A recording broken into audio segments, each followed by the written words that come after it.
जय हिंद साथियों, आज एक महत्वपूर्ण टॉपिक जो भारतीय संविधान से जुड़ी हुई है वह टॉपिक है भारतीय संविधान के विदेशी स्रोत।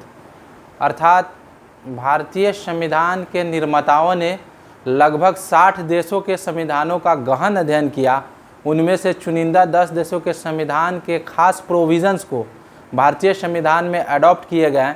यानी नए संविधान बनाने की प्रक्रिया में विदेशी संविधान के स्रोत को लेकर अध्ययनोपरांत एक नया संविधान क्रिएट किया गया और दुनिया का सबसे बड़ा लिखित संविधान बनकर तैयार हुआ।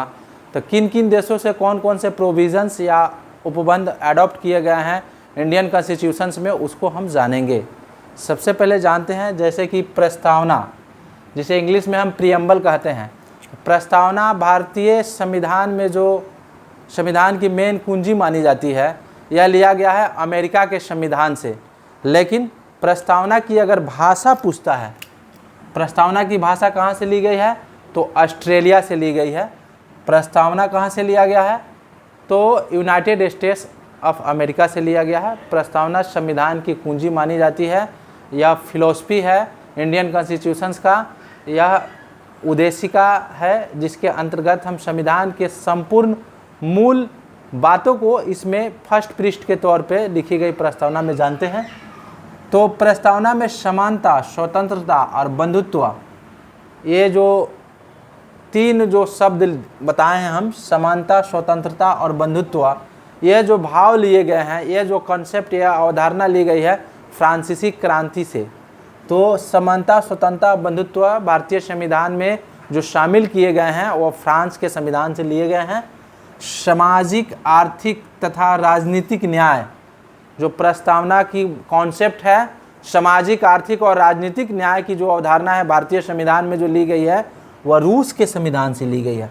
तो दोस्तों, प्रस्तावना के जो भिन्न भिन्न कॉन्सेप्ट है भिन्न भिन्न देशों से लिए गए हैं और इस तरह के वीडियो आपको शायद बहुत कम ही यूट्यूब पे मिलेंगे जो इस कंटेंट के साथ आपको कोई बताए।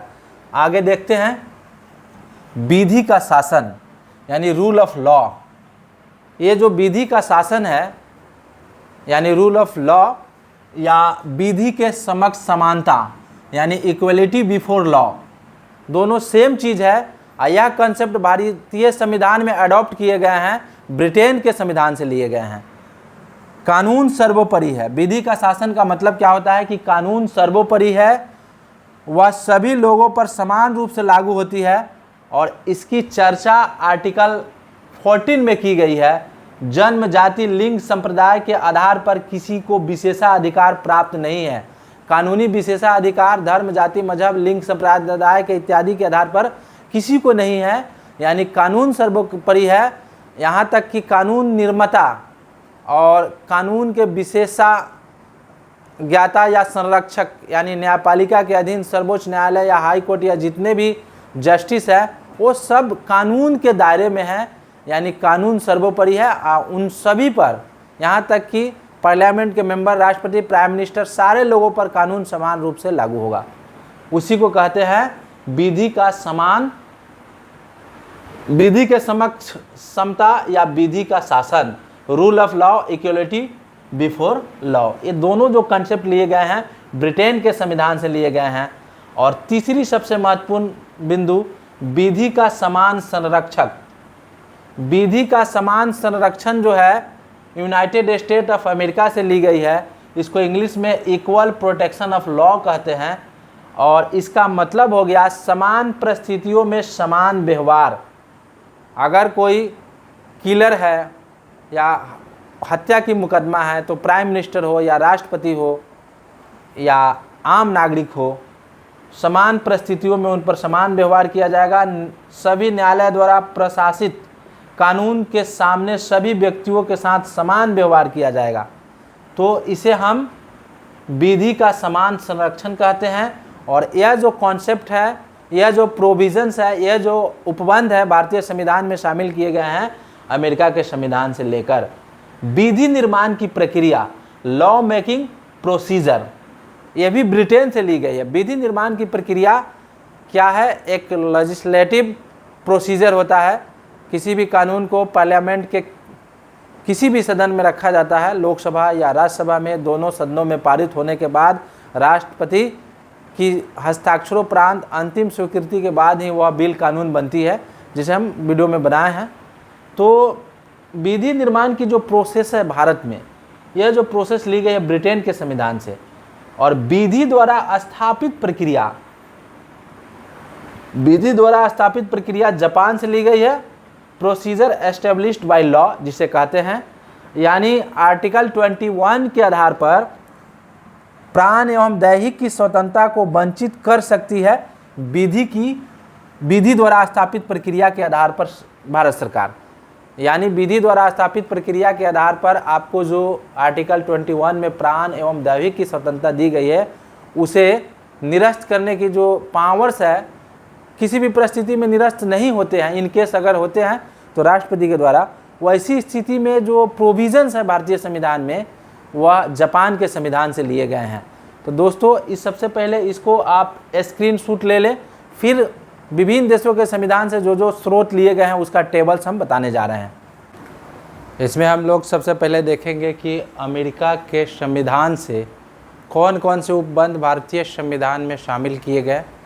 जैसे संविधान की सर्वोच्चता, यानी सरकार के 3 अंग भारत में हैं, कार्यपालिका, न्यायपालिका, व्यवस्थापिका, लेजिस्लेटर, एग्जीक्यूटिव एवं जुडिशरी गवर्नमेंट। इन तीनों को जो पावर्स दिए गए हैं वो संविधान के अधीन ही है। मतलब तीनों सरकार के जो अंग हैं उनसे ऊपर है हमारा संविधान, इसलिए संविधान सर्वोच्च है। उसी के गाइडलाइन में सरकार के विभिन्न अंग काम करती है। तो संविधान की सर्वोच्चता कहाँ से लिया गया है? अमेरिका के संविधान से। न्यायिक पुनरावलोकन, आर्टिकल 13 में बताया गया है कि कोई भी कानून जो विधायिका द्वारा बनाई जाती है उसका इम्प्लीमेंटेशन जो करता है कार्यपालिका करता है। अगर वह कानून भारतीय संविधान के मूल ढांचा को डैमेज करता है, यानी भारतीय नागरिकों के मौलिक अधिकार का हनन करता है, तो उस कानून में संशोधन और निरस्त करने का जो शक्ति है सर्वोच्च न्यायालय को है, उसी को हम न्यायिक पुनरावलोकन कहते हैं। और यह जो प्रावधान या यह जो उपबंध या प्रोविजंस जो लिए गए हैं भारतीय संविधान में शामिल किए गए हैं, अमेरिका के संविधान से किए गए हैं। तीसरा, फंडामेंटल राइट्स, यानी मौलिक अधिकार भारतीय संविधान का एक मूलभूत अधिकार है, और यह अधिकार भारतीय संविधान के अनुच्छेद 12 से 35 तक इसकी चर्चा की गई है भारतीय संविधान के भाग 3 में। और ये भी अधिकार जो लिए गए हैं अमेरिका के संविधान से लिए गए हैं। और अगला जो पॉइंट है, न्यायपालिका की स्वतंत्रता, यानी सरकार के तीनों अंगों के बीच जो है पावर्स का डिवाइडेशन है, और न्यायपालिका निष्पक्ष और स्वतंत्र है, जबकि कार्यपालिका विधायिका के अधीन है। तो न्यायपालिका की स्वतंत्रता के जो उपबंध हैं या प्रोविजंस हैं वो भी अमेरिका के संविधान से लिए गए हैं। निर्वाचित राष्ट्रपति, निर्वाचन की जो पद्धति है राष्ट्रपति का, और निर्वाचित राष्ट्रपति के ऊपर जो महाभियोग आर्टिकल 61 के द्वारा राष्ट्रपति को पदच्युत करने के लिए जो महाभियोग संसद में लाए जाते हैं, यह प्रक्रिया भी भारतीय संविधान में जो शामिल किए गए हैं अमेरिका के संविधान से लिए गए हैं। उसी प्रकार सुप्रीम कोर्ट और हाई कोर्ट के न्यायाधीशों को हटाने की जो प्रक्रिया है भारतीय संविधान में, आर्टिकल 124 क्लॉज 4 के द्वारा, यानी 124 उपखंड 4 के द्वारा जो भारतीय न्यायाधीशों को, चाहे वह हाई कोर्ट का हो या सुप्रीम कोर्ट को हो, हटाने की जो प्रक्रिया है, वह प्रक्रिया भी भारतीय संविधान में शामिल किया गया है अमेरिका के संविधान से। जैसे साबित कदाचार या असमर्थता के आधार पर, साबित कदाचार या असमर्थता के आधार पर 2/3 बहुमत द्वारा संसद में समर्थित आवेदन के आधार पर राष्ट्रपति की हस्ताक्षर के उपरांत ही हाई कोर्ट और सुप्रीम कोर्ट के न्यायाधीश को हटाया जा सकता है। तो जो हटाने का प्रोविज़न है वो भी अमेरिका के संविधान से लिया गया है। तो संविधान की सर्वोच्चता, न्यायिक पुनरावलोकन, मौलिक अधिकार, न्यायपालिका की स्वतंत्रता, निर्वाचित राष्ट्रपति और उस पर महाभियोग, सुप्रीम कोर्ट और हाई कोर्ट के न्यायाधीशों को हटाने की प्रक्रिया, ये सारे जो प्रोविजंस है वो लिए गए हैं अमेरिका के संविधान से। आगे हम देखते हैं ब्रिटेन के संविधान से भारतीय संविधान में क्या क्या शामिल किए गए हैं। एकल नागरिकता, जबकि अमेरिका में दोहरी नागरिकता है। एकल नागरिकता का मतलब क्या होता है, थोड़ा सा हम समझ लेते हैं। समान नागरिक, यानी सभी नागरिक देश के अंदर मौजूद भारतीय जितने भी राज्य हैं, समस्त नागरिक देश के नागरिक हैं। उन्हें अलग से राज्य की नागरिकता लेने की आवश्यकता नहीं है। इसे हम एकल नागरिकता कहेंगे। जबकि अमेरिका में क्या है कि भिन्न भिन्न स्टेट्स के जो नागरिक होंगे उन्हें अलग से नागरिकता लेनी होगी, और अमेरिका के जो मतलब कंट्री है, कंट्री के तौर पर भी उन्हें अलग से नागरिकता लेनी होगी। लेकिन यहाँ एकल नागरिकता है। अगर कोई नागरिक भारत से बाहर दूसरे देशों की नागरिकता प्राप्त कर लेता है तो स्वतः इस देश की नागरिकता खत्म हो जाएगी, यानी एकल नागरिकता का प्रावधान है। उसी प्रकार संसदीय शासन प्रणाली, जो संसद यानी पार्लियामेंट के जो 3 अंग हैं, लोकसभा, राज्यसभा और राष्ट्रपति, इसका जो संरचना है यह लिया गया है ब्रिटेन के संविधान से। मंत्रिमंडल प्रणाली, कैबिनेट मिनिस्ट्री, स्टेट मिनिस्टर इत्यादि जो मंत्रिमंडल का जो संरचना है ये भी लिए गए हैं ब्रिटेन के संविधान से। विधि निर्माण की प्रक्रिया, लेजिस्लेटिव लॉ प्रोसीजर जो है, मेकिंग लॉ प्रोसीजर, यह भी लिया गया है। विधि का शासन यानी रूल ऑफ लॉ भी लिए गए हैं। कहाँ से लिए गए हैं? या ब्रिटेन से लिए गए हैं। उसी प्रकार ऑस्ट्रेलिया के संविधान से प्रस्तावना की भाषा, हम बताएं कि प्रियम्बल क्या है। समवर्ती सूची के जितने भी विषय हैं और समवर्ती सूची के जो राइट्स है केंद्र और राज्य को, उन सारे बिंदुओं पर जो उपबंध लाए गए हैं भारत में, वह ऑस्ट्रेलिया के संविधान से लिए गए हैं। जैसे समवर्ती सूची के कितने विषय हैं? अभी वर्तमान में 52 विषय है। शिक्षा, वन, जनसंख्या नियंत्रण इत्यादि जो है समवर्ती सूची के विषय है। उसी प्रकार केंद्र राज्य के बीच शक्तियों का जो विभाजन है वो भी मतलब ऑस्ट्रेलिया के संविधान से लिया गया है। आयरलैंड के संविधान से क्या क्या उपबंध भारतीय संविधान में शामिल किए गए हैं? जैसे नीति निर्देशक तत्व, आयरलैंड के संविधान से क्या शामिल किए गए हैं? नीति निर्देशक सिद्धांत 36 से 51। आर्टिकल 36 से 51 तक लोक कल्याणकारी राज्य की अवधारणा को स्थापित करने के लिए मतलब भारतीय संविधान में नीति निर्देशक सिद्धांत को लागू किया गया है। लेकिन यह न्यायालय में बाध्यकारी नहीं होगा। लोक कल्याणकारी दृष्टि से इसमें मतलब भारतीय संविधान में शामिल किया गया है, यह मूल अधिकार से भिन्न है। तो आयरलैंड के संविधान से नीति निर्देशक सिद्धांत को लिए गए हैं। राष्ट्रपति का निर्वाचक मंडल, यानी भारतीय संविधान के अनुच्छेद 52 के अंतर्गत एक निर्वाचक मंडल का गठन होता है राष्ट्रपति के चुनाव के लिए, जिसमें लोकसभा, राज्यसभा और विधानसभा के निर्वाचित सदस्य राष्ट्रपति के चुनाव में यानी निर्वाचक मंडल में भाग लेते हैं। राष्ट्रपति द्वारा राज्यसभा के जो 12 सदस्य मनोनीत किए जाते हैं, नॉमिनेट किए जाते हैं, यह जो प्रोविजंस लिए गए हैं आयरलैंड के संविधान से। अफ्रीका के संविधान से संविधान में संशोधन करने की प्रक्रिया आर्टिकल 368 के द्वारा राज्यसभा सदस्यों का निर्वाचन, राज्यसभा के सदस्यों का निर्वाचन की जो प्रक्रिया है अफ्रीका के संविधान से ली गई है। जबकि राज्यसभा में 12 सदस्यों को मनोनीत करने की जो शक्ति राष्ट्रपति को दी गई है वह आयरलैंड के संविधान से ली गई, याद रखिएगा। तो राज्यसभा के सदस्यों का निर्वाचन में विधानसभा के निर्वाचित सदस्य भाग लेते हैं। जर्मनी के संविधान से आपातकाल के प्रवर्तन के दौरान राष्ट्रपति को मौलिक अधिकार को खत्म करने की शक्ति दी गई है।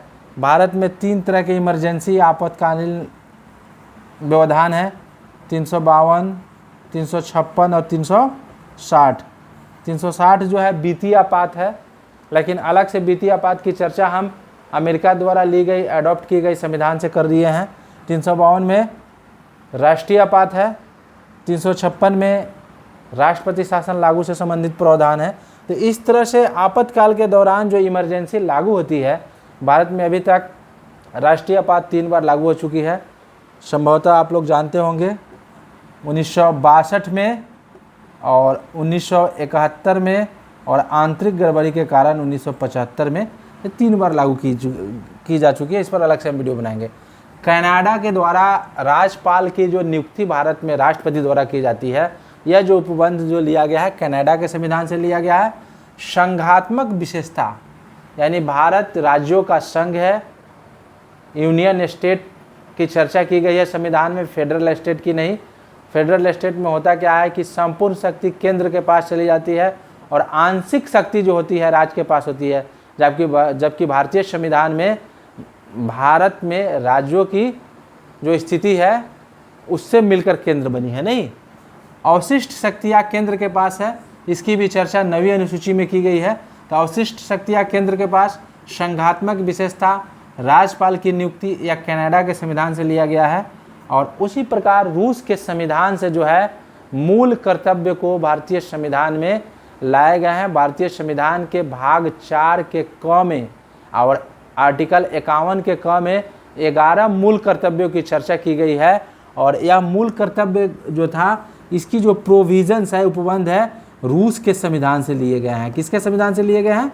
रूस के संविधान से लिए गए हैं। तो दोस्तों ये वीडियो काफ़ी आपके लिए हेल्पफुल होने वाला है और हर एग्ज़ाम में इसकी उपयोगिता है। अगर अच्छा लगे वीडियो को तो ज़रूर अपने दोस्तों में शेयर कीजिएगा, लाइक कीजिएगा।